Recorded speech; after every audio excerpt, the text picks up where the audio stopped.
মুভির শুরুতেই আমরা মুভির প্রধান ভিলেন জয়প্রকাশ বা জেপিকে দেখতে পাই। জেপি একজন বিজনেসম্যান। সে একটা বড় কন্ট্রাক্টে ডিল করার প্ল্যান করছিল।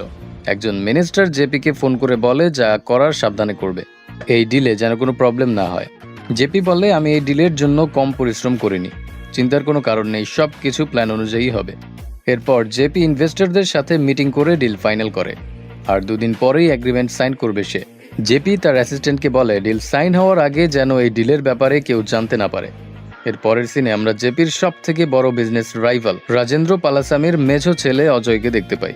একজন লোক অজয়কে ফোন করে জানায় যে কন্ট্রাক্টের জন্য তুমি অপেক্ষা করছো, সেই কন্ট্রাক্ট জেপি নিয়ে নিচ্ছে, 2 দিনের মধ্যে ডিল সাইন হবে।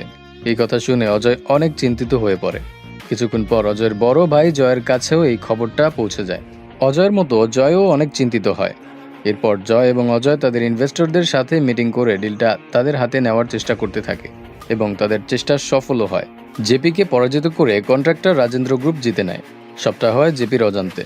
ডিল হয়ে যাওয়ার পর জেপি টেলিভিশনে নিউজ দেখিয়ে ব্যাপারটা জানতে পারে।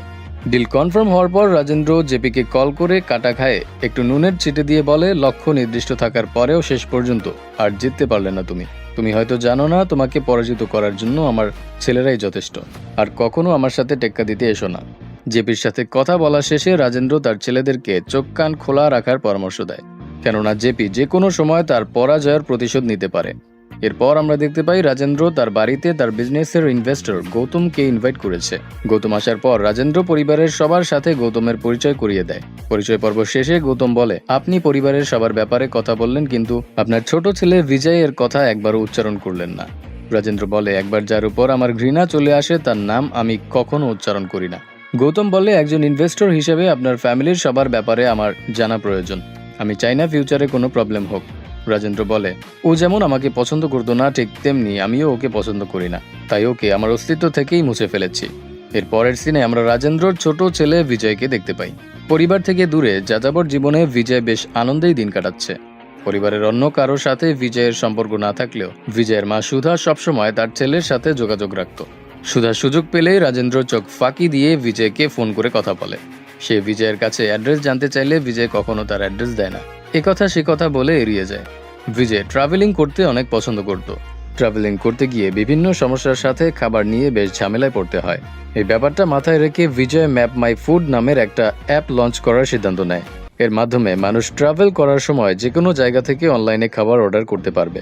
স্টার্টআপ আইডিয়া নামের একটা প্রোগ্রামে বিজয়ের এই আইডিয়াটা বেস্ট আইডিয়া হিসেবে সিলেক্ট হয়। ওই প্রোগ্রামে একজন জার্নালিস্ট বিজয়কে জিজ্ঞেস করে, আপনার আইডিয়া তো অনেক ভালো, কিন্তু ইনভেস্টর কোথায় পাবেন, কিছু ভেবেছেন? বিজয় বলে, এই কারণেই তো স্টার্টআপ প্রোগ্রামে এসেছি। এই অ্যাপে যে ইনভেস্ট করবে তার তো প্রফিট হবেই, সেই সাথে যারা অ্যাপের সাথে কাজ করবে তাদেরও অনেক প্রফিট হবে। এরপর অন্য একজন জার্নালিস্ট বলে, আপনি ইনভেস্টর নিয়ে কেন এত ভাবছেন? আপনার বাবা শহরের একজন নামকরা বিজনেসম্যান, উনি কি আপনার অ্যাপে ইনভেস্ট করতে চাচ্ছেন না? বিজয় বলে, ওনার বিজনেস ওনার পরিচয়, আর এটা আমার নিজস্ব বিজনেস। জার্নালিস্ট বলে, ও আচ্ছা, আপনার বাবার সঙ্গে আপনার রিলেশন ভালো না, এটা তাহলে সত্যি? মিডিয়ার সামনে পার্সোনাল ব্যাপার নিয়ে কথা বলায় বিজয় কিছুটা রেগে যায়। এটা নিয়ে আপনার এত মাথা ঘামাতে হবে না বলে সে স্টেজ থেকে নেমে চলে যায়। এখানে ফ্ল্যাশব্যাকে 7 বছর আগের ঘটনা দেখানো হয়। 7 বছর আগে বিজয় যখন হার্ভার্ড ইউনিভার্সিটি থেকে পড়াশোনা কমপ্লিট করে দেশে ফেরে, তখন বিজয়ের বাবা রাজেন্দ্র বিজয়ের জন্য একটা পার্টির আয়োজন করে। সেখানে রাজেন্দ্র সবার সামনে বলে, আমারও হার্ভার্ড ইউনিভার্সিটিতে পড়ার অনেক ইচ্ছা ছিল, কিন্তু আমার বাবা আমার মতো এত ধনী ছিল না। বিজয় অনেক লাকি, আমার টাকা পয়সার কোনো অভাব নেই, তাই আমি তাকে হার্ভার্ড ইউনিভার্সিটিতে পড়াতে পেরেছি। এরপর রাজেন্দ্র অ্যানাউন্স করে, কাল থেকে আমার বাকি 2 ছেলের সাথে বিজয় আমাদের ফ্যামিলি বিজনেসে জয়েন করবে। আমি আমার 3 ছেলের ক্যাপাবিলিটি দেখব, যার ক্যাপাবিলিটি সব থেকে বেশি হবে তাকেই আমি আমার সম্পদের ওয়ারিশ বানাবো। সবকিছু শোনার পর বিজয় বলে, আমার বাবা আমাকে এত বড় সারপ্রাইজ দিল যে আমি কথা বলার ভাষা হারিয়ে ফেলেছি। সারপ্রাইজ আমার অনেক পছন্দ, তাই এখন আমিও বাবাকে একটা সারপ্রাইজ দিতে চাই। আমার বাবার বিজনেসের প্রতি আমার কোনো ইন্টারেস্ট নেই। আমার ক্যাপাবিলিটি কতটুকু সেটা যাচাই করার জন্য আমার বাবার মতামতের কোনো প্রয়োজন নেই। আর আমি আমার মেধা দিয়ে হার্ভার্ড ইউনিভার্সিটিতে পড়ার সুযোগ পেয়েছি, বাবার টাকার কারণে নয়। বিজয়ের এসব কথা শুনে রাজেন্দ্র অনেক রেগে গিয়ে বলে, এসব কি হচ্ছে? বিজয় বলে, কি আবার? আর কতদিন তুমি আমার ইচ্ছার বিরুদ্ধে নিজের সিদ্ধান্ত আমার উপর চাপিয়ে দেবে? রাজেন্দ্র বলে, ফ্যামিলি বিজনেসে জয়েন না করে কি করতে চাও তাহলে তুমি? তখন সুধা বলে, বিজয় একটা আলাদা বিজনেস স্টার্ট করতে চায়। এটা শুনে রাজেন্দ্র বলে, আমার হেল্প ছাড়া নিজের আলাদা বিজনেসে কিছুই করতে পারবে না তুমি। বিজয় বলে, আমার কাছে তোমার এই বিশাল সাম্রাজ্যের কোনো মূল্য নেই। তোমার বিজনেস আইডিয়া আর আমার বিজনেস আইডিয়া সম্পূর্ণ আলাদা। এবার রাজেন্দ্র প্রচুর রেগে গিয়ে বলে, তাহলে এখনো তুমি আমার বাড়িতে কি করছো? এই মুহূর্তে এখান থেকে বেরিয়ে যাও। বিজয় বলে, তোমার এই মিথ্যা সাম্রাজ্য থেকে আমাকে মুক্তি দেওয়ার জন্য ধন্যবাদ। সুধা বিজয়কে বোঝানোর চেষ্টা করে যেন বাড়ি থেকে চলে না যায়। তখন বিজয় বলে, মা তুমি কি চাও না আমি ভালো থাকি? সুধা আর কোনো কথা বাড়ায় না। ওই মুহূর্তেই বিজয় বাড়ি থেকে বেরিয়ে যায়। সেদিনের পর থেকে আর সে কখনো বাড়ির দিকে পা বাড়ায়নি। সিন প্রেজেন্টে চলে আসে। সুধা রাজেন্দ্রকে বলে, পরের মাসে তো তোমার ৬৮তম জন্মদিন। তোমার জন্মদিনের দিন যদি বাড়িতে একটা পূজার আয়োজন করি তাহলে ভালো হতো। রাজেন্দ্র বলে, কি ভেবেছ পূজার আয়োজন করলে তোমার ছোট ছেলে বাড়িতে ফিরে আসবে? এটা কখনোই সম্ভব না। পরের দিন রাজেন্দ্রর অফিসে একটা বোর্ড মিটিং হয়। সেখানে নতুন একটা টেন্ডার নিয়ে আলোচনা হয়। এটা একটা মাইনের টেন্ডার ছিল। যেহেতু জেপি আগের টেন্ডারটা নিতে পারেনি, তাই এটা নেওয়ার জন্য সর্বোচ্চ চেষ্টা করবে। তাই রাজেন্দ্র জয়কে বলে, টেন্ডারের জন্য জেপি যত অ্যামাউন্ট কোট করবে তুমি তার থেকে 25% বেশি কোট করবে। টেন্ডার যেন কোনোভাবেই জেপির হাতে না যায়। জয় বলে, এত বেশি কোট করলে আমাদের প্রফিট কমে যাবে। রাজেন্দ্র বলে, প্রফিটের কথা ভাবলে হবে না, এটার উপর আমাদের মানসম্মানও ডিপেন্ড করছে। মিটিংয়ে থাকা অবস্থায় রাজেন্দ্রর বন্ধু ডক্টর আনন্দ রাজেন্দ্রকে কল করে। ডক্টর আনন্দ রাজেন্দ্রর ফ্যামিলি ডক্টর হলেও ছোটবেলা থেকে ওরা একে অপরের বেস্ট ফ্রেন্ড। মিটিং শেষে রাজেন্দ্র আনন্দের সাথে দেখা করে। রাজেন্দ্র বলে, ডক্টর আনন্দ কি ব্যাপার সেবার তোমার? আর কত টেস্ট করাবে আমার? ডক্টর আনন্দ গম্ভীর গলায় বলে, আমার সন্দেহই ঠিক হলো, তোমার প্যানক্রিয়েটিক ক্যান্সার হয়েছে, আর সেটা 4th স্টেজে। এই ক্যান্সারের কোনো চিকিৎসা নেই। এই কথা শুনে রাজেন্দ্র একেবারে স্তব্ধ হয়ে যায়। কিছুক্ষণ পর সে বলে, তাহলে আমি কি মারা যাচ্ছি? আর কতদিন সময় আছে আমার কাছে?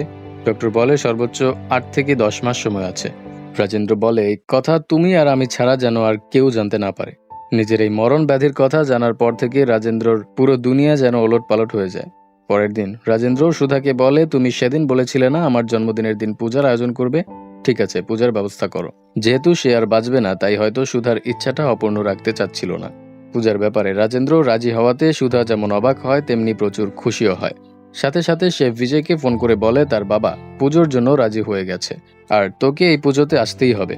বিজয় বলে, তুমি তো জানো মা, আমি আর ওই বাড়িতে কখনো ফিরে যাব না। সুধা বলে, 7 বছর হয় তুই বাড়ি থেকে চলে গেছিস। মায়ের কাছে থেকে সন্তান আলাদা হয়ে গেলে তার কতটা কষ্ট হয় তুই সেটা বুঝবি না। অন্তত আমার জন্য তুই বাড়িতে ফিরে আয়। কে জানে, হয়তো এটাই আমার জীবনের শেষ উৎসব। বিজয় কোনো কথা না বলে চুপ করে থাকে। তখন সুধা কাঁদতে কাঁদতে বলে, বুঝতে পেরেছি তুই আসবি না। মায়ের এমন আকুতি বিজয় আর ইগনোর করতে পারে না। পরের দিন সে বাড়িতে ফিরে যায়। এত বছর ধরে বাড়িতে না থাকায় বাড়ির দারোয়ান বিজয়কে চিনতে না পেরে পথ আটকায়। এদিকে বিজয় এসেছে শুনেই সুধা ছুটে যায় গেটের কাছে। হাত ধরে টেনে বাড়ির ভিতরে নিয়ে আসে সব থেকে আদরের ছেলেকে। এত বছর পর বিজয়কে বাড়িতে ফিরতে দেখে সুধা ছাড়া বাড়ির আর কোনো সদস্যই খুশি হয় না। খুশি হওয়া তো দূরের কথা, কেউ বিজয়ের সাথে একটা কথা পর্যন্ত বলে না। কিছুক্ষণ পর বিজয়ের বড় ভাই জয় এসে খোঁচা মেরে বলে, 7 বছর ধরে তো এই দিনের অপেক্ষাতেই ছিলি। কেউ তোকে ফোন করে বাড়িতে ডাকবে আর তুই দৌড়ে চলে আসবি। বিজয় ইমোশনাল হয়ে বলে, আমি কি এমন অপরাধ করে ফেলেছি যে 7 বছরেও আমার উপর তোমাদের রাগ কমেনি? এই 7 বছরে এমন একটা দিনও কাটেনি যেদিন আমি তোমাদেরকে মিস করিনি। জয় বলে, আরে না, আমি তো এসব রাগ করে বলে ফেলেছি। আমরাও মনে হয় তোকে মাঝে মাঝে মিস করতাম। এবার বিজয় হাসতে হাসতে বলে, কি ব্যাপার, গিরগিটি হয়ে গেল নাকি? আমি একটু ইমোশনাল ডায়লগ বললাম আর তুমি সাথে সাথে কথা ঘুরিয়ে নিলে। আমি আসলে এই 7 বছরে তোমাদেরকে একটুও মিস করিনি, অনেক আনন্দে ছিলাম। আমি ফিরে আসাতে তো তুমি ভয় পেয়ে গেছো। ভয় পাওয়ার কারণ নেই, আমি এখানে বেশি দিন থাকবো না। আমি তো শুধু আমার মায়ের জন্য এখানে এসেছি। পূজা শেষ হলেই আমি ফিরে যাব। তোমাদের মতো সম্পত্তির জন্য লড়াই করার কোনো ইচ্ছা নেই আমার।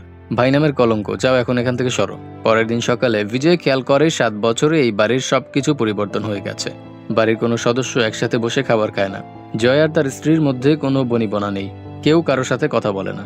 বিজয় খেয়াল করে সবাই এক এক করে খেয়ে যাচ্ছে আর সুধা হাসি মুখে সবাইকে খাবার পরিবেশন করছে, কিন্তু কেউ একবারও সুধার খবর নিচ্ছে না।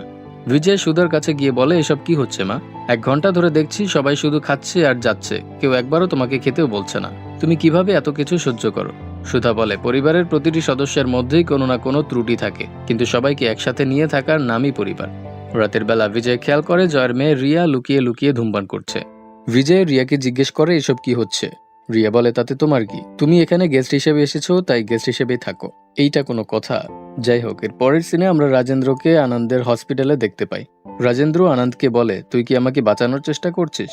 আনন্দ বলে, তোকে বাঁচানোর 1% চান্স বাকি থাকলেও আমি চেষ্টা করেই যাব। রাজেন্দ্র বলে, বাদ দে, এত চেষ্টা করে কি হবে? ফাংশন শেষ হওয়ার পর সবাইকে সত্যিটা জানিয়ে দেব।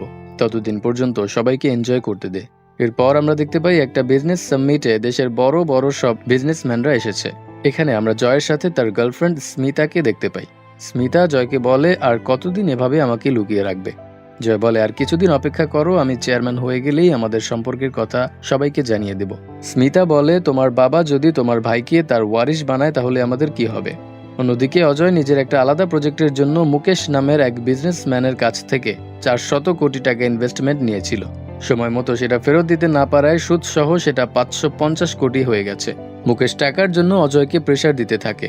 মুকেশ বলে, তোমার বাবার ফোন নাম্বার আমার কাছে আছে, ফোন করে তোমার বাবাকে জানিয়ে দেবো নাকি? অজয় বলে, আমাকে আর কিছু সময় দাও, কোম্পানির চেয়ারম্যান হওয়ার সাথে সাথে আমি তোমার সব টাকা শোধ করে দেব। অজয় বলে, তুমি যে চেয়ারম্যান হবে তার কি গ্যারান্টি? তোমার বাবা যদি তোমার ভাইকে চেয়ারম্যান বানায় তখন কি করবে? অজয় বলে, এটা আমি কখনোই হতে দেব না। আর 550 কোটি টাকার চেয়েও মূল্যবান একটা জিনিস আমি তোমাকে দেব। কি সেই মূল্যবান জিনিস তা আমরা পরে জানতে পারবো। দুই ভাইয়ের মধ্যে ওয়ারিশ হওয়ার জন্য তুমুল কম্পিটিশন চলছিল। এই কম্পিটিশনে অজয়কে পরাজিত করার জন্য জয় অজয়ের শিপইয়ার্ডের শ্রমিকদেরকে অজয়ের বিরুদ্ধে দাঁড় করায়, কারণ শ্রমিকদের মাঝে ঝামেলা হলে অজয়ের প্রজেক্টে লস হবে। এতে রাজেন্দ্র অজয়ের উপর অসন্তুষ্ট হবে আর জয়কে তার ওয়ারিশ বানাবে। এর পরের সিনে আমরা বিজয়কে দেখতে পাই। বিজয় মনে মনে ভাবছিল তার জীবনে কেউ একজন আসলে কত ভালো হতো। এসব ভেবেই সে মনের আনন্দে নাচছিল। ঠিক সেই সময় বিজয়ের সামনে একটা সুন্দরী মেয়ে চলে আসে, কিন্তু মেয়েটা বিজয়কে দেখেও না দেখার ভান করে উপরে চলে যায়। এই মেয়েটি হচ্ছে জয়ের স্ত্রী আরতির ছোট বোন দিব্যা। দিব্যা আরতিকে বলে জয়কে ডিভোর্স দিয়ে দিতে, কিন্তু আরতি ডিভোর্স দিতে রাজি হয় না। দিব্যা বলে, তোমাকে দেখেই বোঝা যায় তুমি এখানে মোটেও ভালো নেই, সমাজের কথা চিন্তা করে কেন নিজের পুরো জীবনটা নষ্ট করে দিতে চাচ্ছ? আরতি কোনোভাবেই ডিভোর্সের জন্য রাজি হয় না, তাই দিব্যা রাগ করে সেখান থেকে চলে যায়। দিব্যা চলে যাওয়ার সময় বিজয় দিব্যার সামনে গিয়ে দাঁড়ায়, কিন্তু এবারও দিব্যা বিজয়কে না দেখার ভান করে চলে যায়। তখন বিজয় দিব্যাকে ডেকে বলে, 6 ফুটের মানুষটা কি তোমার চোখে পড়ে না? দিব্যা বলে, কে তুমি? বিজয় দিব্যাকে মনে করিয়ে দেওয়ার চেষ্টা করে তাদের প্রথম দেখা হয়েছিল তার ভাইয়ের বিয়ের সময়, কিন্তু দিব্যার কিছুই মনে পড়ে না। এতে বিজয়ের মনটা ভেঙে যায়। কিছুদিন পর অজয়ের মেয়ের বার্থডে পার্টিতে দিব্যা আবার আসে। পার্টি শেষে দিব্যা আবারও আরতিকে ডিভোর্সের জন্য কনভিন্স করার চেষ্টা করে। তখন বিজয় এসে দিব্যার পক্ষ থেকে আরতিকে বলে, ধুকে ধুকে মরার থেকে ভালো একেবারে ছেড়ে দাও, অন্তত শান্তিতে বাঁচতে পারবে। এরপর দিব্যা বিজয়কে বলে, আমি আসলে তোমাকে ভুল বুঝেছিলাম। আমি ভেবেছিলাম তুমি হয়তো তোমার পরিবারের অন্য সবার মতোই। আসলে তোমার ব্যাপারে সবকিছুই আমার মনে আছে, এমনকি তোমার বিজনেস আইডিয়ার ব্যাপারেও আমি সবকিছুই জানি। আমি তোমার ব্যাপারে সব খোঁজখবর রাখি। আসলে দিব্যা মনে মনে বিজয়কে পছন্দ করত, কিন্তু সে ভেবেছিল বিজয়ও হয়তো তার ভাই জয়ের মতোই। এই কারণে সে ইচ্ছা করে বিজয়কে ইগনোর করছিল। এরপর আমরা রাজেন্দ্রকে দেখতে পাই। রাজেন্দ্র আনন্দের হসপিটালে ট্রিটমেন্ট নিচ্ছিল। ওই সময় জেপি রাজেন্দ্রকে কল করে বলে, তুমি তো নিজেকে টেন্ডারের কিং মনে করো, কিন্তু তোমাকে টেক্কা দিয়ে মাইনের টেন্ডারটা আমি পেয়েছি। কি ভাবছো এটা কিভাবে সম্ভব হলো? খোঁজ নিয়ে দেখো, হয়তো তোমার কোনো কাছের মানুষই ইনফরমেশন লিক করেছে। জেপি টেন্ডার পেয়েছে শুনে রাজেন্দ্র প্রচন্ড রেগে যায়। সে হসপিটাল থেকে সোজা অফিসে যায় এবং মিটিং রুমে সবার উপর চিৎকার চেঁচামেচি করতে করতে বলে, তোমরা ছাড়া এই ডিলের ব্যাপারে আর কেউই জানতো না। তাহলে জেপি কিভাবে টেন্ডার পেল? ইনফরমেশন কে লিক করলো? যত দ্রুত সম্ভব খুঁজে বের করো কে বেইমানি করলো, তাকে আমি শেষ করেই ছাড়বো। ওই সময় হঠাৎ করে রাজেন্দ্রর নজর টেবিলের উপর থাকা একটি নিউজ পেপারের পরে। কেউ একজন বিজয় এর অ্যাপের জন্য 250 কোটি টাকা ইনভেস্ট করেছে। এটা দেখে রাজেন্দ্র কিছুটা অবাক হয়ে যায়, কারণ এতদিন ধরে সে ভেবে এসেছে তার হেল্প ছাড়া বিজয় কিছুই করতে পারবে না। অন্যদিকে বিজয়ের এই নিউজটা দেখার পর দিব্যা বিজয়ের সাথে দেখা করতে চলে যায়। ওই সময় বিজয় ফোনে কারোর সঙ্গে কথা বলছিল, তাই দিব্যা বিজয়ের কাছে না গিয়ে দূর থেকে ইশারায় তাকে কাছে ডাকে। এদিকে সুধা দিব্যাকে দেখে তার সাথে কথা বলার জন্য অন্য একটা রুমে নিয়ে যায়। বিজয়ের ফোনে কথা বলা শেষ হলে সে দিব্যার কাছে আসে হাঁক দেওয়ার জন্য। বিজয় খেয়াল করেনি তার মাও সেখানেই বসে আছে। বিজয়কে দিব্যার কাছে যেতে দেখে সুধা বুঝে ফেলে ওদের দুজনের মধ্যে কিছু একটা চলছে। ছেলে জীবন সাথী খুঁজে পেয়েছে জেনে সুধা খুবই খুশি হয়। সে বিজয়কে জিজ্ঞেস করে এসব কবে থেকে চলছে। বিজয় অকওয়ার্ড সিচুয়েশন স্বাভাবিক করার জন্য নিউজ পেপারটা সুধাকে দেখিয়ে বলে, দেখো তোমার ছেলের কোম্পানির জন্য কত বড় ইনভেস্টমেন্ট এসেছে। নিউজটা দেখে সুধা মন খারাপ করে বলে, তোকে উন্নতি করতে দেখে ভালো লাগছে, কিন্তু কিছুদিন পর তুই তো আবার চলে যাবি। বিজয় বলে, কাল কি হবে সে চিন্তা করে কেন মন খারাপ করছো? এখন তো আমি তোমার সাথেই আছি, তাই না? পরের দিন রাজেন্দ্রর জন্মদিন এবং পুজো উপলক্ষে অনেক আয়োজন করা হয়। সুধার ইচ্ছা ছিল পুজোর সময় সে রাজেন্দ্রর সাথে তাদের বিয়ের নিয়ম কানুনগুলো নতুন করে পালন করবে, তাই একজন পুরোহিতকে দিয়ে বিয়ের নিয়ম কানুনগুলো শুরু করে। ওই সময় জয়ের গার্লফ্রেন্ড স্মিতা সেখানে চলে আসে। স্মিতাকে দেখে আরতি রেগে গিয়ে জয়কে একটা থাপ্পড় মারে। জয় উল্টো আরতিকে থাপ্পড় দেয়। আরতি কাঁদতে কাঁদতে বলে, অনেক সহ্য করেছি আর নয়, এতদিন তোমার রিলেশনের ব্যাপারে শুধু শুনে এসেছি, আজ নিজের চোখে এসব দেখার পর আমার পক্ষে আর সহ্য করা সম্ভব নয়। আমি ডিভোর্স চাই। এটা বলে আরতি সেখান থেকে চলে যায়। সুধা আরতিকে আটকানোর চেষ্টা করে, কিন্তু আরতি কোনো কথা শোনে না। এসব দেখে রাজেন্দ্র রেগে গিয়ে ফাংশনে উপস্থিত সবাইকে উদ্দেশ্য করে বলে, সবকিছু শেষ হয়ে গেছে, এখন সবাই চলে যাও। ঠিক ওই সময় মুকেশ এসে বলে, শেষ নয়, নাটক তো কেবল শুরু।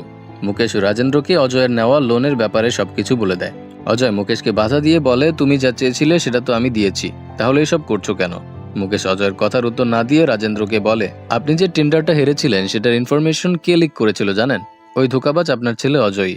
অজয় রেগে গিয়ে মুকেশের কলার চেপে ধরে। তখন মুকেশ অজয়কে ধাক্কা দিয়ে নিচে ফেলে দেয়। এরপর মুকেশের বডিগার্ডরা অজয়কে মারার জন্য এগিয়ে আসে। তখন বিজয় সামনে এসে মুকেশের বডিগার্ডগুলোকে মেরে হাত পা ভেঙে দেয়। এরপর মুকেশকে বলে, বিজনেসের ব্যাপারে কথা বলতে হলে বাড়ির বাইরে গিয়ে কথা বলো। 10 সেকেন্ডের মধ্যে বাড়ির বাইরে না গেলে আর কখনো নিজের বাড়ি ফিরতে পারবে না। বিজয়ের মারের স্টাইল দেখে মুকেশ প্রচুর ঘাবড়ে যায় এবং বিজয়ের কথা মতো দ্রুত সেখান থেকে চলে যায়। রাজেন্দ্র তার 2 ছেলেকে নিয়ে সবসময় গর্ব করত। আজ চোখের সামনে তাদের এমন কর্মকাণ্ড দেখে রাজেন্দ্র অনেক হতাশ হয়ে পড়ে। ডক্টর আনন্দ রাজেন্দ্রর কাছে এসে বলে, ভালো হয়েছে তুই তোর অসুখের ব্যাপারে কাউকে কিছু বলিসনি। তোর অসুখের কথা শুনলে তো এরা তোর সময় হওয়ার আগেই তোকে মেরে ফেলবে। যা কিছু হয়ে যাক না কেন, তুই এদেরকে তোর অসুখের ব্যাপারে কিছু বলিস না। ওই সময় জেপি রাজেন্দ্রকে কল করে। এবার জেপি রাজেন্দ্রর উপর প্রতিশোধ নেওয়ার জন্য রাজেন্দ্রকে খোঁচা মেরে বলে, কেমন লাগলো আমার বার্থডে গিফট? তুই দূরে বসে শত্রুকে পরাজিত করতে পারিস, অথচ তোর ঘরের ভিতরের শত্রু সম্পর্কেই কোনো ধারণা নেই তোর। আমি তোর সবকিছু ছিনিয়ে নিয়ে পথের ফকির বানাবো তোকে।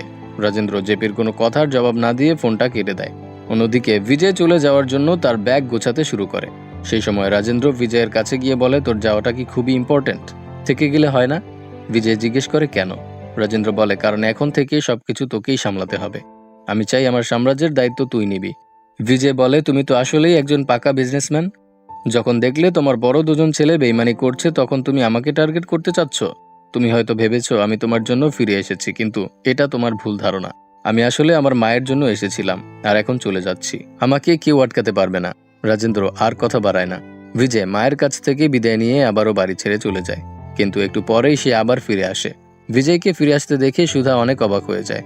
বিজয়ের পিছে পিছে ডক্টর আনন্দ আসে। আনন্দকে দেখে রাজেন্দ্র বুঝতে পারে আনন্দ বিজয়কে তার ক্যান্সারের ব্যাপারে বলে দিয়েছে, আর এই কারণে বিজয় আবার ফিরে এসেছে। রাজেন্দ্র বিজয়কে বলে, তুই যখন চলে যাচ্ছিলি আমি অনেক ঘাবড়ে গিয়েছিলাম। আমি ভেবেছিলাম তোকে হয়তো শেষবারের মতো দেখছি। আজ পর্যন্ত আমি সবসময় ভেবে এসেছি আমি যা করেছি সেটাই ঠিক, কিন্তু মৃত্যুর মুখে এসে বুঝতে পারছি আমি কতটা ভুলেছিলাম। মিথ্যা অহংকার ছাড়া আমার আর কিছুই নেই। একমাত্র তুই নির্ভয়ে বলেছিলি আমি যা করছি ভুল করছি, তাই তুই পারবি আমার ভুলগুলো সংশোধন করতে। আজ পর্যন্ত আমি কখনো তোর কাছে কিছু চাইনি, আজ সাহস করে চাচ্ছি। তুই কি আমার পাশে থাকবি? আমি নিজের জন্য চাচ্ছি না, তোর মায়ের জন্য চাচ্ছি। তোর মা পুরো জীবনটা এই পরিবারের জন্য ত্যাগ করেছে, বিনিময়ে শুধু পেয়েছে কষ্টই। তাই মৃত্যুর আগে আমি ওকে খুশি দেখে যেতে চাই। তুই যদি আমার সাথে থাকিস, আমার জীবনের বাকি কয়েকটা দিন আমি ভালোভাবে বাঁচতে পারবো। জীবনের শেষ সময় এসে বাবাকে এমন আকুতি মিনতি করতে দেখে বিজয় কেঁদে ফেলে। পরের দিন রাজেন্দ্র প্রেস কনফারেন্স করে সবাইকে জানিয়ে দেয় সে অবসর নিচ্ছে, আর মিডিয়ার সামনে বিজয়কে তার সম্পত্তির ওয়ারিশ হিসেবে ঘোষণা করে। সরাসরি গিয়ে বসে চেয়ারম্যানের চেয়ারে। কিছুক্ষণের মধ্যে জয় আর অজয় সেখানে চলে আসে। বিজয় বলে, নক করে আসার অভ্যাস করো, নয়তো চেয়ারম্যান রেগে যাবে। ওরা বিজয়কে ওই চেয়ারে বসতে দেখে অনেক রেগে যায়। বিজয় বলে, আমি তোমাদেরকে বলেছিলাম আমি আমার মায়ের জন্য ফিরে এসেছি, কিন্তু এখন বলছি আমি আমার বাবার জন্য এসেছি। এরপর বিজয় ওদের চোখে আঙুল দিয়ে দেখিয়ে দেয় ওদের সময় শেষ, কারণ বিজয় দ্য বস রিটার্নস। জয় আর অজয় রাগে ফুঁসতে ফুঁসতে বাড়িতে যায়। জয় রাজেন্দ্রকে বলে, পুজোর দিন আমি যা করেছি সেটা তোমার ভালো লাগেনি, তাই বলে তুমি আমাকে সম্পত্তি থেকে বেওয়ারিশ করে দিবে। এরপর অজয় বলে, তুমি যদি আমাকে আলাদা বিজনেস করার জন্য টাকা দিতে তাহলে আমাকে মানুষের সামনে হাত পাততে হতো না। আমরা যা করেছি সেটা না হয় খারাপ করেছি, কিন্তু তুমি যা করেছো সেটা কি? পুরো দুনিয়া জানে তুমি আমাদের 2 ভাইকে প্রতিযোগিতায় নামিয়ে দিয়ে নিজে বসে বসে মজা নিচ্ছ। এতক্ষণে বিজয়ও বাড়িতে পৌঁছে যায়। বিজয় বলে, সব দোষ বাবার, আর তোমরা দুজন তো কচি খোকা। বিজয় জয়কে বলে, তুমি যে তোমার গার্লফ্রেন্ডের বাবাকে নিজের কন্ট্রাক্টটা দিয়ে দিয়েছো, যেটার প্রফিট বছরে 229 কোটি টাকা, সেসব কিছু না। এরপর অজয়কে বলে, তুমি যে লুকিয়ে লুকিয়ে কোম্পানির টেন্ডার বিক্রি করে দাও, সেসবের টাকা কি করো? কি তোমাদের সব জোচ্চুরি ধরা পড়ে গেল? জয় হুমকি দিয়ে বলে, তুই কিভাবে কোম্পানির চেয়ারম্যান পদে বসিস আমি দেখে নেব। এরপর অজয় রাজেন্দ্রকে জিজ্ঞেস করে বিজয়কে ওয়ারিশ বানানোর সিদ্ধান্ত চেঞ্জ করবে কিনা। রাজেন্দ্র বলে, কখনোই না। এরপর অজয় আর জয় দুজনেই রাগ করে বাড়ি থেকে বের হয়ে যায়। পরের দিন বিজয় শিপইয়ার্ড ভিজিট করতে যায়। সেখানকার শ্রমিকরা কেউই বিজয়কে তাদের মালিক হিসেবে মেনে নিতে রাজি হয় না। শ্রমিক লিডার বলে, আমরা শুধু জয় আর অজয় স্যারকেই চিনি। বিজয় ওদের কথা ইগনোর করে সবকিছু ঘুরে ঘুরে দেখতে শুরু করে। সেই সময় হঠাৎ একটা ক্রেনের পরিচালক বিশাল একটা কন্টেইনার বিজয়ের গাড়ির উপর ফেলে দেয়। এতে গাড়িটা একেবারে দুমড়ে মুচড়ে যায়। সাথে সাথে অন্যান্য শ্রমিকরাও বিজয়ের উপর অ্যাটাক করে। সবাই মিলে বিজয়কে হত্যা করার চেষ্টা করে, কিন্তু বিজয় কৌশলে বারবার নিজেকে বাঁচিয়ে নেয়। কিছুক্ষণ পর সেখানে জয় চলে আসে। জয় বিজয়কে বলে, খুব না বলেছিলি তোমাদের মতো সম্পত্তির পিছনে দৌড়ানোর কোনো শখ নেই আমার? তাহলে এখানে কেন এসেছিস? তুই হবি চেয়ারম্যান? চেয়ারম্যান হওয়ার কোনো যোগ্যতাই নেই তোর মাঝে। এরপর সে শ্রমিকদেরকে অর্ডার করে বিজয়কে মারার জন্য, কিন্তু বিজয় দা বস কাউকে মারার সুযোগ না দিয়ে মেরে মেরে সবগুলোর হাড়গোড় ভেঙে দেয়। এরপর জয়কে টিটকারি করে বলে, ঠিকমতো কোয়ালিটি চেক করে নিও সবার। জয় বলে, তুই কি নিজেকে সুপারহিরো ভাবিস? ভুলে যাস না, এটা আমার ময়দান, এখানে আমার রাজত্ব চলে, এখানে শ্বাস নেওয়াও কষ্টকর হবে তোর জন্য। বিজয় বলে, ময়দান জারি হোক না কেন, আসল খেলোয়াড় তো সেই যে বাজি জিততে পারে। এখন তুমি আমার খেলা দেখো। বিজয় ক্রেনের পরিচালককে ইশারা করে কন্টেইনার জয়ের গাড়ির উপর ফেলতে বলে। পরিচালকও বিজয়ের কথা মতো কাজ করে। গাড়ির একদম কাছে আসার পর বিজয় ক্রেন থামাতে বলে। পরিচালকও সেটাই করে। আসলে বিজয়ের মারের স্টাইল দেখে শিপইয়ার্ডের সমস্ত শ্রমিক বিজয়ের বিপক্ষে যাওয়ার সাহস হারিয়ে ফেলেছে। তাই সবাই বিজয়ের ইশারায় কাজ করতে শুরু করে। বিজয় জয়কে বলে, কি অবাক হচ্ছ? এতদিন যা হয়েছে এখন থেকে আর সেসব হবে না, because now I am the boss. এরপর বিজয় অফিসে যায়। অফিসে গিয়ে দেখে বেশিরভাগ বোর্ড মেম্বার তার বিপক্ষে।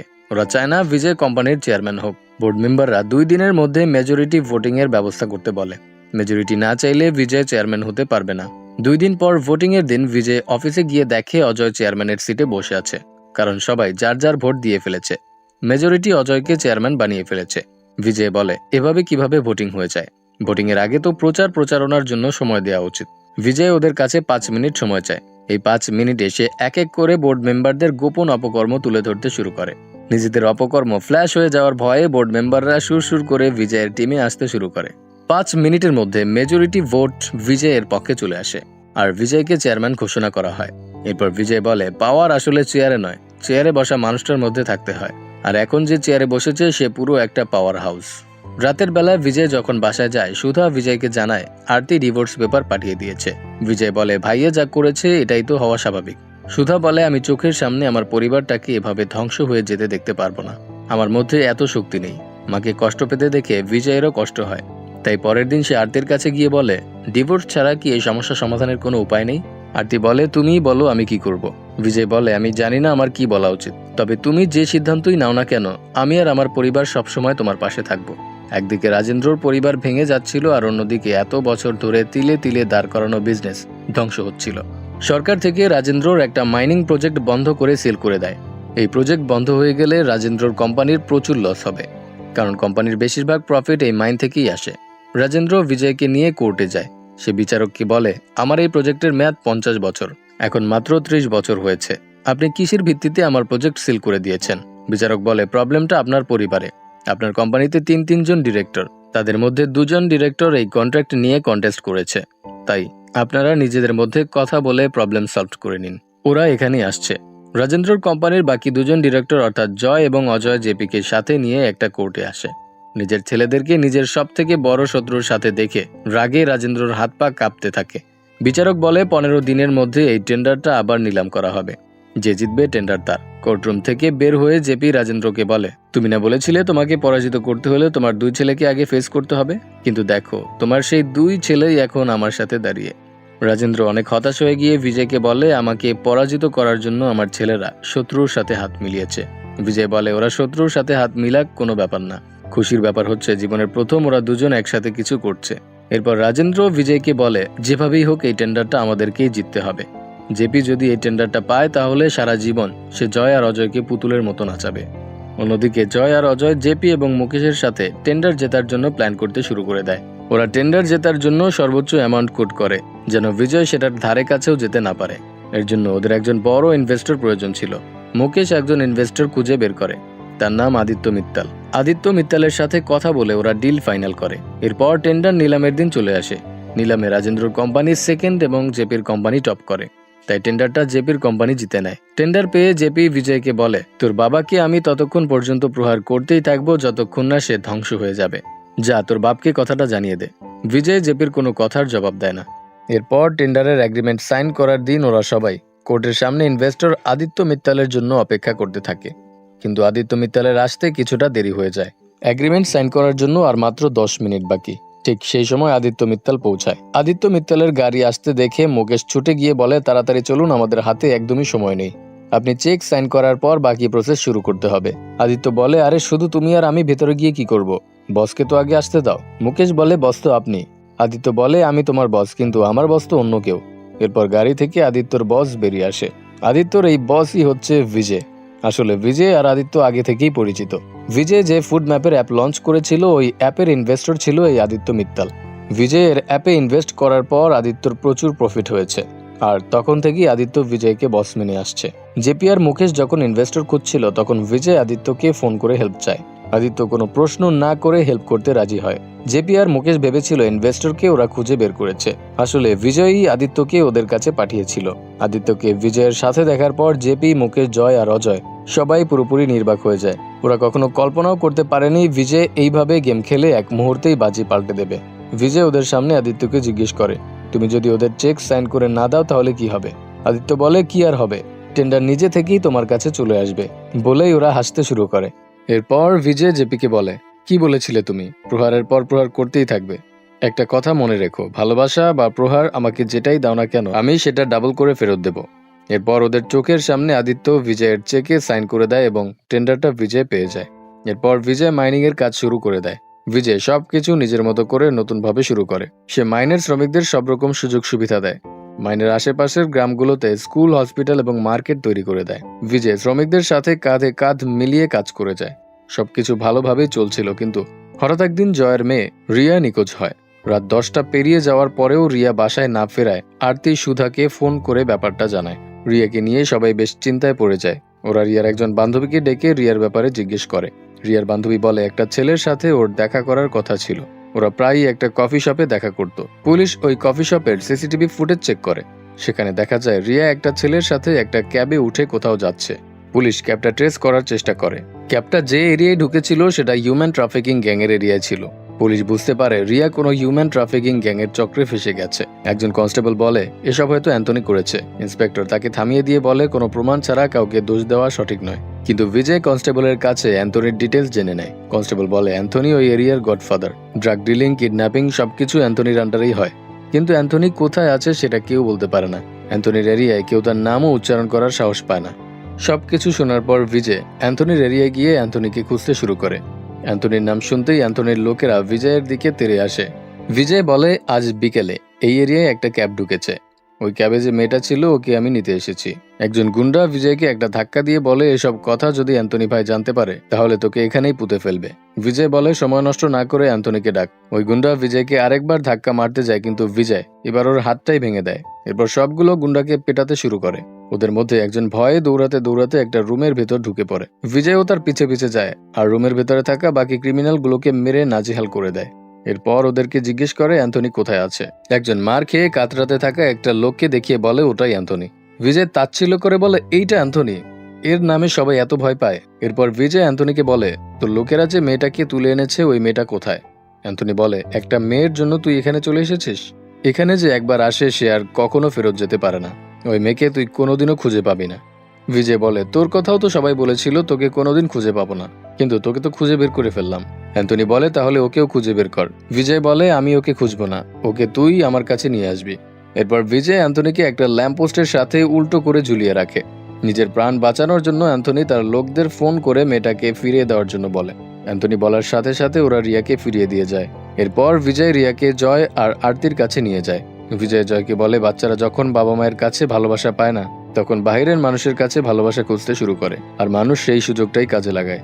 তোমার মেয়ে মাত্র 3 ঘন্টার জন্য তোমার কাছ থেকে দূরে ছিল, তাতেই তুমি পাগলের মতো হয়ে গেছো। আর যে বাবা মা তোমাকে লালন পালন করে এত বড় করেছে তাদের কথা একবারও ভেবে দেখেছো? আরতি বুঝতে পারে পরিবার ছাড়া জীবন কতটা অসহায়। সন্তানকে সঠিকভাবে লালন পালন করার জন্য একটা সুন্দর সুস্থ পরিবার প্রয়োজন। তাই সে বিজয়ের সাথে বাড়ি ফিরে যায়। কিন্তু জয় প্রথমে ওদের সাথে যায় না। অল্প সময়ের মধ্যে সেও বুঝতে পারে সে তার বাবা মাকে কষ্ট দিয়ে কত বড় ভুল করে ফেলেছে। তাই পরের দিন সকালে জয়ও বাড়ি ফিরে যায়। জয়কে ফিরতে দেখে পরিবারের সবাই খুশি হয়। জয় সবার কাছে ক্ষমা চেয়ে সব ভুল বোঝাবুঝি মিটিয়ে নেয়। অনেকদিন পর পরিবারে খুশি ফিরে আসে, কিন্তু এই খুশি খুব বেশিক্ষণ স্থায়ী হয় না। ওই রাতেই রাজেন্দ্র প্রচুর অসুস্থ হয়ে পড়ে। সবাই মিলে রাজেন্দ্রকে হসপিটালে নিয়ে যায়। সেখানে ডক্টর আনন্দ সবাইকে রাজেন্দ্রর অসুখের ব্যাপারে সবকিছু জানিয়ে দেয়। এরপর আনন্দ বলে, তোমরা সবাই হয়তো ভেবেছ বিজয় সম্পত্তির জন্য ফিরে এসেছে। আসলে বিজয় তার বাবার অসুখের কথা জানার পর ফিরে এসেছে। সে তার বাবার জীবনের শেষ দিনগুলোতে খুশির কিছু মুহূর্ত দেওয়ার জন্যই এসেছে। রাজেন্দ্রর অসুখের কথা শোনার পর সুধা জয়কে বলে, অজয়কে এখানে নিয়ে এসো, বাবার এই অবস্থার কথা ওকে জানাও। জয় বলে, আমি ওকে জানিয়েছি, ও আসবে না, এসবে ওর কিছুই যায় আসে না। এরপর আমরা অজয়কে দেখতে পাই। অজয় জেপির সাথে মিলে নতুন একটা বিজনেস শুরু করে। প্রেস কনফারেন্স করে ওরা এই নিউজটা মিডিয়াকে জানিয়ে দেয়। প্রেস কনফারেন্স চলাকালীন সময়ে বিজয় সেখানে গিয়ে অজয়কে বলে, বাবা হসপিটালে আর সে তোমাকে দেখতে চাচ্ছে, এক্ষুনি তুমি আমার সাথে চলো। অজয় বলে, আমি যাব না, আমি ভালোভাবেই জানি বাবা হসপিটালে, সে যে মারা যাবে এটাও জানি। বিজয় বলে, এখানে সিন ক্রিয়েট না করে বাসায় চলো, তুমি যা চাও সবকিছুই তোমাকে দেওয়া হবে, তবুও তুমি চলো। অজয় বলে, তুমি আমাকে সবকিছু দেওয়ার কে? আমার যা প্রয়োজন আমি তো তার নিয়েই ছাড়বো, তোর অপেক্ষায় থাকবো না। আর বাবাকে বলে দিস হসপিটালে যাওয়া তো দূরের কথা, বাবার মৃত্যুর পর তার চিতাতেও আগুন দিতে যাব না আমি। এসব জানার পর সুধা অনেক কষ্ট পায়। সুধা বিজয়কে বলে, কোনো বাবা মাই চায় না সন্তানরা তাদেরকে ঘৃণা করুক, তুই তোর বাবার জন্য তো অনেক কিছু করলি, এবার আমার জন্য একটা কাজ করে দে, যেভাবেই হোক অজয়কে আমার কাছে ফিরিয়ে নিয়ে আয়। এদিকে জেপি আর মুকেশ রাজেন্দ্রর ইনভেস্টর গৌতমকে বেশি প্রফিটের লোভ দেখিয়ে ওদের কোম্পানিতে ইনভেস্ট করার জন্য বলে। গৌতম বলে, তোমাদের প্রপোজাল আমার পছন্দ হয়েছে, কিন্তু আমি আগেই রাজেন্দ্রর সাথে এগ্রিমেন্ট করে ফেলেছি, এখন এগ্রিমেন্ট ক্যান্সেল করলে আমাকে আইনি ঝামেলায় পড়তে হবে। তখন অজয় বলে, আমি এখনো ওই কোম্পানির ডিরেক্টর আছি, আর আমি চাইলেই যে কোনো সময় এগ্রিমেন্ট ক্যান্সেল করতে পারি, আমি এই মুহূর্তে এগ্রিমেন্ট ক্যান্সেল করে দিলাম। এবার গৌতম, জেপি আর অজয়ের নতুন কোম্পানিতে ইনভেস্ট করার জন্য রাজি হয়ে যায়। ওই সময় সেখানে জয় আর বিজয় চলে আসে। জয় ইমোশনালি অজয়কে বোঝানোর চেষ্টা করে পরিবার কতটা গুরুত্বপূর্ণ। বিজয় হেসে বলে, এসব ইমোশনাল কথা শুনে পাথরও গলে যাবে, কিন্তু ওর মন গলবে না, কারণ ওর মন তো এটিএম মেশিন হয়ে গেছে, যে শুধু টাকা চেনে, ওকে ওর ভাষাতেই বোঝাতে হবে। এরপর বিজয় অজয়কে বলে, আমি যেহেতু কোম্পানির চেয়ারম্যান, তাই আমি ডিরেক্টরের পদ থেকে তোমাকে সরিয়ে দিলাম, তোমার যদি পরিবারকে প্রয়োজন না হয় তাহলে পরিবারেরও তোমাকে প্রয়োজন নেই। অজয়ের কাছে আর কোনো পাওয়ার নেই জানার পর গৌতম ডিল ক্যান্সেল করে চলে যায়। বিজয় বলে, তোমার গৌতম তো গেল, বেশি সময় লাগবে না, তোমার জেপিও তোমাকে লাথি মেরে বের করে দেবে। ওই সময় জেপি অজয়কে বলে, তোমার বাবার উপর প্রতিশোধ নিতে চাইলে তোমার পুরো শেয়ার আমার নামে লিখে দাও, এরপর দেখো কিভাবে ওদের মুখের হাসি বন্ধ হয়। বিজয় বলে, ছোটবেলায় একটা চকলেট চাইলে যে দিত না, সে কিনা শেয়ার লিখে দিবে, কখনোই দিবে না। এবার দেখা যায় সত্যি সত্যি অজয় জেপিকে শেয়ার লিখে দিতে মানা করে। এবার জেপি তার আসল রূপ দেখায়। জেপি বলে, হয় শেয়ার আমার নামে লিখে দাও, নয়তো আমার সব টাকা ফেরত দাও। এরপর অজয় জেপির কলার চেপে ধরে বলে, আমি তোমাকে বিশ্বাস করেছিলাম আর তুমি আমাকে ধোকা দিলে। জেপি বলে, যে নিজের বাবাকে ধোকা দেয় সে কিনা আমাকে ধোকাবাজ বলছে। এরপর জেপি তার লোকদের বলে, যতক্ষণ না অজয় তার শেয়ার আমার নামে লিখে দিচ্ছে ততক্ষণ ওকে মারতে থাকো। জেপির গুন্ডারা অজয়কে মারতে শুরু করে। তখন জয় এগিয়ে যায় অজয়কে বাঁচানোর জন্য। বিজয় জয়কে থামিয়ে বলে, তুমি ভুলে গেছো, ও বলেছিল আমাদের কাউকে ওর প্রয়োজন নেই, তাহলে তুমি কেন ওকে বাঁচাতে চাচ্ছ? জয় বলে, ও তো আমাদেরই ভাই। বিজয় বলে, ভাইয়ের প্রতি খুব ভালোবাসা দেখাচ্ছ তাই না? যখন আমার উপর কন্টেইনার ফেলতে যাচ্ছিল তখন কোথায় ছিল এই ভালোবাসা? যাও সরো এখান থেকে, আমি তখনই ওকে বাঁচাবো যখন ও নিজে থেকে আমাকে ডাকবে। গুন্ডারা অজয়কে মারতেই থাকে। জেপি অজয়কে বলে, কেন এত মার খাচ্ছিস? তুই ওদের কাছে ফিরে যেতে পারবি না, তার থেকে ভালো সাইন করে দে। অজয় বলে, আমি এতক্ষণ মার খাচ্ছিলাম কারণ আমার প্রতি ফোঁটা রক্তের বিনিময়ে আমি আমার পাপের প্রায়শ্চিত্ত করছিলাম। আমার ভাইকে একবার আওয়াজ দিলে তোদের কি অবস্থা হবে তোরা কল্পনা করতে পারবি না। এরপর অজয় বিজয়কে ডাক দেয়। সাথে সাথে বিজয় তার স্টাইলে সবাইকে উড়াধুরা মারতে শুরু করে। এসব দেখে জেপি অনেক ভয় পেয়ে যায়। তখন বিজয় জেপিকে ডেকে বলে, ভয় পেও না, আমি তোমাকে মারবো না। খুব ইচ্ছে ছিল তোমাকে মারার, কিন্তু কি করব বলো, তুমি তো আমার বাবার বয়সী, তুমি সারা জীবন আমার বাবার সাথে কম্পিটিশন করে গেছো, কিন্তু দেখো আমার বাবার কাছে টাকা পয়সা পাওয়ার সম্মান সবকিছু থাকার পরেও শেষ বয়সে সে এখন শান্তির মৃত্যুর জন্য অপেক্ষা করছে। জীবনের শান্তি তাই সব থেকে ইম্পর্টেন্ট। তাই জয় পরাজয়ের এসব লড়াই বাদ দিয়ে মানুষের মন জয় করার চেষ্টা করো। এরপর জয় আর বিজয় অজয়কে নিয়ে বাড়ি ফিরে যায়। শেষ পর্যন্ত রাজেন্দ্রর হ্যাপি ফ্যামিলি কমপ্লিট হয়। জীবনের শেষ সময়ে রাজেন্দ্র তার পরিবারকে একসাথে হাসতে দেখে। রাজেন্দ্রর জন্মদিনের দিন ঝামেলা হওয়ার কারণে সুধার বিয়ের রীতি পালন করার ইচ্ছাটা অপূর্ণই থেকে যায়। তাই রাজেন্দ্র আবার আয়োজন করে সুধার ইচ্ছাটা পূরণ করে। জীবনের সব চাওয়া পাওয়া মিটিয়ে নেওয়ার পর রাজেন্দ্র শান্তিতে শেষ নিঃশ্বাস ত্যাগ করে। রাজেন্দ্রর 3 ছেলে একসাথে কাঁধ মিলিয়ে তার শেষকৃত্য সম্পন্ন করে। সে সময় বিজয় মনে মনে বলে, আজ আমি বুঝতে পারছি পরিবার শুধু নামেই পরিপূর্ণ হয় না।